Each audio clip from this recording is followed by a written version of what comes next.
Tangerang Selatan itu ya, kita kan sebagai orang awam taunya cuma BSD, Bintaro. Ya udah itu aja. Ya dua daerah tersebut karena merupakan daerah developer, jelas terkenal. Ya kita kan sering ngeliat tuh iklan-iklan perumahannya di tol. Padahal nih ya, selain Bintaro alias Pondok Aren dan juga selain BSD alias Serpong, masih banyak tangsel-tangsel lainnya. Ada Ciputat, ada Pamulang. Kalau kelurahan ada Pondok Cabe lah, ada Cirende, Ciater, macam-macam. Tangsel tuh luas. Cuma ya begitu, orang taunya cuma Bintaro, cuma BSD. Gue pribadi tinggal di Lebak Bulus. Lebak Bulus ini sebelahan sama Cirende. Dulu pun gue pernah tinggal di Pondok Aren di Bintaro tuh. Pernah juga tinggal di BSD. Jadi ya Tangsel, ya bisa dibilang gue orang Tangsel juga, tipis-tipis. Nah kalau di Tangsel, masalah terbesarnya adalah macet. Macet yang paling mengerikan di Tangsel adalah macet di Ciputat. Yang arah dari Lebak Bulus tuh lewatin Ciputat ke arah Pamulang. Itu yang paling ngeri. Itu namanya Jalan Juanda. Itu ngeri itu macetnya. Kalau pulang jam kerja, ya gue sih nggak pernah lewat situ. Tapi sekali-kali ngelihat aja tuh di berita-berita, ngeri sedap. Bahkan siang-siang pun macet, gelo. Tapi jangan nyalain Ciputat doang sebenarnya. Kalau ngomongin macet, di BSD pun macet. Cobain aja BSD itu macet juga dan sedap juga macetnya. Tapi emang gak sekeos di Ciputat. Ngomongin Jalan Juanda tadi ya, kalau lo merupakan orang Pamulang yang kerjanya di Jakarta, sudah pasti hampir setiap hari lo melewati Jalan Juanda. Dari Lebak Bulus di Jalan Juanda tuh lewatin UMJ, lewatin UIN, terus ke Pamulang. Ya entah apa solusi Pemkot Tangsel, gue juga nggak tahu. Dari zaman dulu sampai sekarang nggak pernah hilang macetnya. Tentu di Ciputat itu merupakan epicentrum kemacetan Tangsel. Yang aneh nih Pemkot nih ya, meskipun itu epicentrum kemacetan, dan syukur-syukur Transjakarta lewatin situ mau tuh. Jadi Transjakarta nih ada yang lewatin Tangsel juga, yang lewatin Jalan Juanda itu. Tapi si Pemkotnya bikin halte pun enggak. Gila tuh. Jadi udah syukur ada DKI ngasih bisa lewatin Tangsel, tapi dikasih halte pun enggak. Jadi orang kalau mau naik Transjakarta di Tangsel ya dia mesti nunggu pinggir jalan, nggak jelas. Teduhannya pun nggak ada. Ini kacau ini. Jadi Tangsel ini pemerintahnya, Pemkotnya sangat tidak peduli kepada Transum. Karena tadi halte pun nggak ada, nggak dibikin sama dia halte buat Transjakarta yang lewat tuh. Nah kita bakal bahas di video ini, apakah Ciputat, Pamulang, dan Tangsel akan macet selamanya? Kita bahas.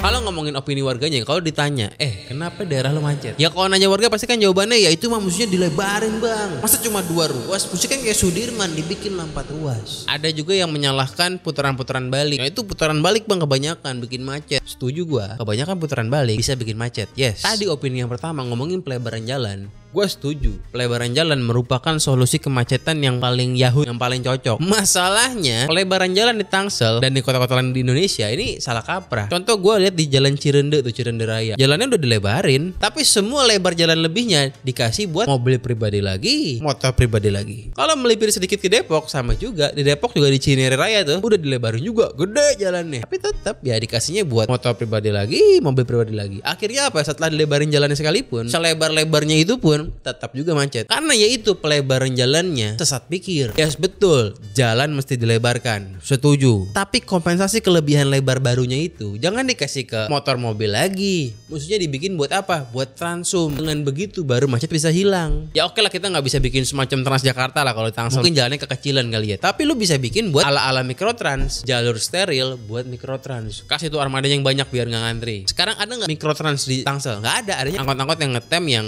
ya gua nggak bakal mau naik. Bukan esok kayak gimana naik Jakling kok gue mau Mikrotrans Jakarta, ada CCTV, dia nggak pernah ngetem, enak nyaman buat gue. Tapi kalau naik angkot-angkot yang masih zaman gue sekolah dulu, nggak mau gue, dibayar gue nggak mau. Tapi kalau ada semacam Mikrotrans di Tangsel nih yang dia tuh punya jalur steril, dengan senang hati kita naik, nggak perlu AC pun nggak apa-apa. Tapi gimana bang cara bikin jalur steril Mikrotransnya? Kan jalurnya cuma 2 ruas kalau di Jalan UIN itu. Kalau di Jalan Cirende cuma 1 ruas per arah. Gimana lu ngaco lu bang? Nah di sini kuncinya.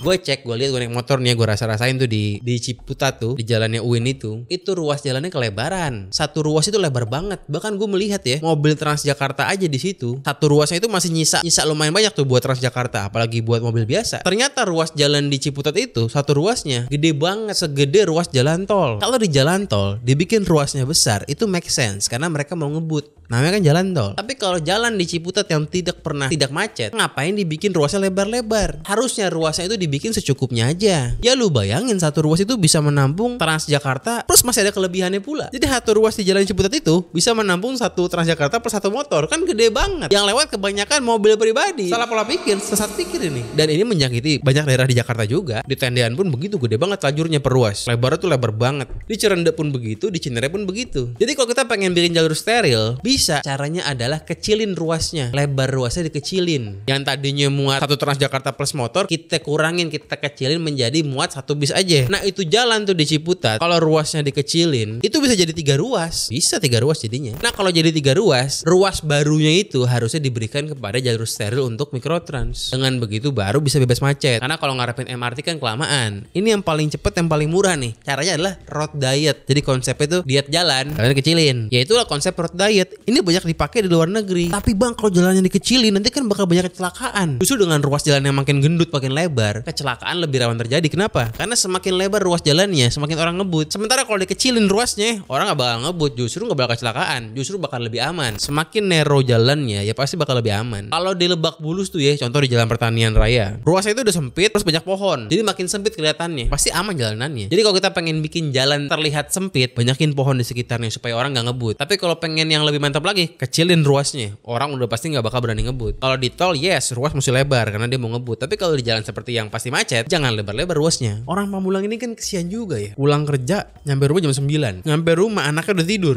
Bangun-bangun berangkat lagi, macet lagi. Ini kan masalahnya krusial banget. Ini penting banget sebenarnya nih. Kalau mau ningkatin quality of life orang-orang Tangsel, ini mesti dibenerin. Ini epicentrum kemacetan, ini epicentrum masalah. Ningkatin polusi, ningkatin stres dan lain-lain. Tangsel butuh apa? Tangsel butuh Pemkot yang berani bikin tindakan yang gak populis. Karena apa? Karena kalau ada Pemkot yang berani ngecilin ruas, udah pasti bakal dimaki-maki sama warganya. Gue yakin tuh 3-6 bulan pertama pasti bakalan dimaki-maki, dikatain Pemkot tolol, wali kota dongo, segala macem. Tapi 3-6 bulan pertama aja. Setelah 3-6 bulan pertama, di bulan ke-7 gue yakin orang mulai pada berterima kasih tuh. Ini Pemkotnya kalau berani bisa jadi legend, bisa berangkat ke Jakarta lu kalau berani. Karena kalau ada opsi yang lebih baik, yang jalurnya steril, pelan-pelan, yes bukan di awal, tapi pelan-pelan orang pasti bakal ngeliat ke jalur yang steril. Nih enak juga naik angkot ya. Udah gitu angkotnya ada CCTV resmi punya pemerintah, bukan punya swasta. Bersih, nggak jorong, nggak ada yang ngerokok segala macem, nggak pernah ngetem. Enak juga tuh. Pasti pelan-pelan dia mau beralih juga. Karena kan dia pengen juga nyampe rumah pulang-pulang maghrib jam 6 anaknya masih bangun. Dia kan pengen juga pasti. Ngapain dia capek-capek di mobil pulang jam 9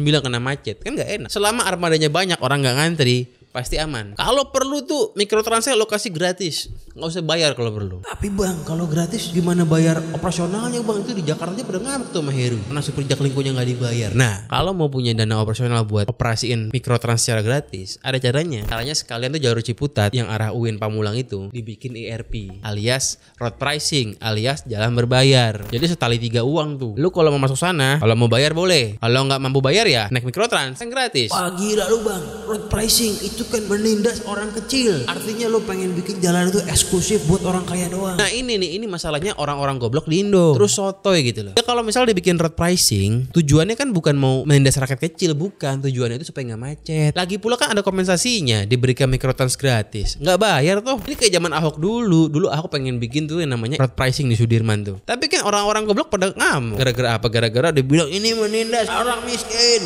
Padahal mah Ahok pengen ganti rugi, pengen berikan kompensasi bis tingkat gratis ber-AC. Dari mana duit bis tingkatnya? Dari ERP, dari duit road pricingnya. Subsidinya orang-orang yang berduit yang bisa lewatin jalan itu berbayar. Nah ini yang susah buat wali kota karena ini sangat tidak populis. Akan dibilang pro orang kaya, akan dibilang anti orang kecil, begitulah. Tapi kalau nggak dibikin road pricing, bakalan macet. Dan selama macet itu terjadi ya orang stres. Yang kaya stres, yang miskin stres. Kan mendingan dibikin solusi. Kalau dibikin ERP plus ada opsi mikrotrans, itu enak. Orang kaya bakalan happy. Dia bayar pun dia happy. Bayar sedikit 20.000 tapi lebih lancar. Orang yang gak punya duit juga happy. Naik mikrotrans lebih ngebut, steril plus gratis. Biarin aja orang kaya yang berduit kasih subsidi buat yang gak punya duit. Ya gak apa-apa, namanya juga Pancasila, gotong royong kan begitu. Inilah masalahnya kita, kebanyakan orang-orang goblok dan feodal. Ini nih win-win solution. Lo bikin mikrotrans sekalian ERP, itu semua happy. Tapi bang kalau itu dibikin ERP, pastikan jalan sekitar bakalan jadi macet tuh, jalan-jalan pintas. Jalan Cirende misalnya. Yes betul. Kalau kita misalnya bikin ERP pasti jalan-jalan sekitar bakalan jadi padat. Nah makanya di jalan-jalan sekitar seperti jalan Cirende Raya itu juga mesti dibikin yang namanya mikrotrans steril. Lajurnya ada, lajurnya itu tersedia asal ruas itu dikecilin. Bisa, karena emang di Cirende itu ruas jalannya gede banget karena udah pelebaran jalan kan. Kalau misalnya di Cirende Raya pun dibikin ada mikrotrans steril juga, ya akhirnya nggak bakalan macet. Di Cirende nggak perlu bikin ERP karena itu kan bukan jalan utama kan. Dibikinnya ada mikrotrans yang steril aja cukup. Supaya apa? Untuk mengimbangi orang-orang yang tetap bawa mobil tapi nggak mau lewat jalan utama karena mesti bayar. Jadi kan bakal lewat Cirende tuh. bikin jalur mikrotrans di Ciputat tuh dengan nyempitin ruas jalan itu sangat gampang, murah dan cepat. Duitnya Pemkot pasti punya. Plus juga nih sebenarnya Pemkot Tangsel bisa minta hibah dari DKI. Apakah DKI bakal ngasih? Yes, DKI pasti ngasih. Kenapa? Karena DKI punya kepentingan dari kemacetan di Tangsel. Semakin aut-autan Tangsel, DKI juga kena ketiban pulung juga. Kalau misalnya di Tangsel dibikin jalur mikrotrans yang bagus, akhirnya orang-orang berbondong-bondong naik public transport, artinya kan apa? Artinya mereka akan berhenti di MRT Lebak Bulus dan akhirnya akan naik MRT, naik Transum di Jakarta. Artinya apa? Artinya orang yang bawa motor di DKI dari Pamulang akan berkurang. Kemacetan DKI bakalan berkurang. Polusi DKI pun bakal berkurang juga. Plus juga semakin banyak orang yang naik Transum di Jakarta, itu UMKM di Jakarta bakalan makin laku juga. Orang kalau berhenti di Sudirman pasti kan pada belanja. DKI bakal untung. Dengan dia ngasih hibah buat Tangsel untuk bikin jalur public transport, dia akan bisa ngurangin polusi di DKI, ngurangin macet di DKI, plus naikin juga penghasilan UMKM di DKI. Meskipun kebijakannya di Tangsel. Karena ini tuh ada efek dominonya. Karena kan yang bikin polusi di DKI, yang bikin macet di DKI, salah satunya orang Tangsel yang bawa kendaraan. Jadi kalau minta hibah ke DKI, itu make sense. Nah, kalau ngomongin teknis lebar jalannya nih ya, gue nggak ngukur seberapa lebar itu ruas jalan di Ciputat. Tapi kalau misalnya ditaruh bis Transjakarta pun masih nyisa, itu feeling gue lebarnya antara 3,5 meter lah kurang lebih. 3,5 meter sampai 3,8 meter lah per ruasnya. Artinya gede banget. Sebenarnya kalau di perkotaan, lebar per ruas 2,5 meter pun cukup. Kenapa? Karena Fortuner pun lebarnya cuma 1,9 meter. Bis lebarnya 2,5 meter. Jadi cukup sebenarnya. Bis Transjakarta itu paling 2,5 meter. Truk ya kurang lebih segitulah. Jadi ngomongin lebar per ruas 2,5 meter itu cukup. Bayangin tuh kalau misalnya sekarang per ruasnya lebarnya 3,5 meter. Kita kurangin lah menjadi 2,75 deh. Berarti kan dari 2 ruas di Ciputat kita bisa menghemat 0,75 dikali 2. Kita bisa menghemat 1,5 meter lebar ruas baru. Jadi 3 ruas tuh. Ruas kelebihannya 1,5 meter. Dikasih lah ini buat si mikrotrans. Kurang sih sebenarnya kalau mikrotrans itu kalau dia pakai Grand Max lebarnya itu 1,7. Ini kan baru dapat 1,5 meter nih. Ya bisa lah gusur-gusur jalan dikit deh, nambahin 20 cm. Akhirnya muat nih 1,7 meter jalur khusus mikrotrans. Bisa kalau niat dikerjain, secara teknis itu masuk akal. Gue juga bingung kenapa jalur di Jakarta itu per ruas itu lebar-lebar banget. Ya meskipun mungkin jalan nasional ya, tapi kan itu jalan nasional yang nggak pernah bisa ngebut, yang selalu macet itu loh. Kalau itu merupakan aturan undang-undang, kalau jalan nasional mesti lebarnya segimana ya revisi lah undang-undangnya karena nggak relevan. Kalau itu merupakan jalan nasional tuh jalan di Ciputat UIN itu, ya Pemkot mesti ngomong ke pusat buat ngurusin ini jalan mau dikurusin lah, kurangin lebarnya. Kalau perlu separatornya pun diganti aja, separator pemisah jalannya pun diganti yang lebih ramping aja. Jadi kalau cuma nyari ruas baru selebar 1,7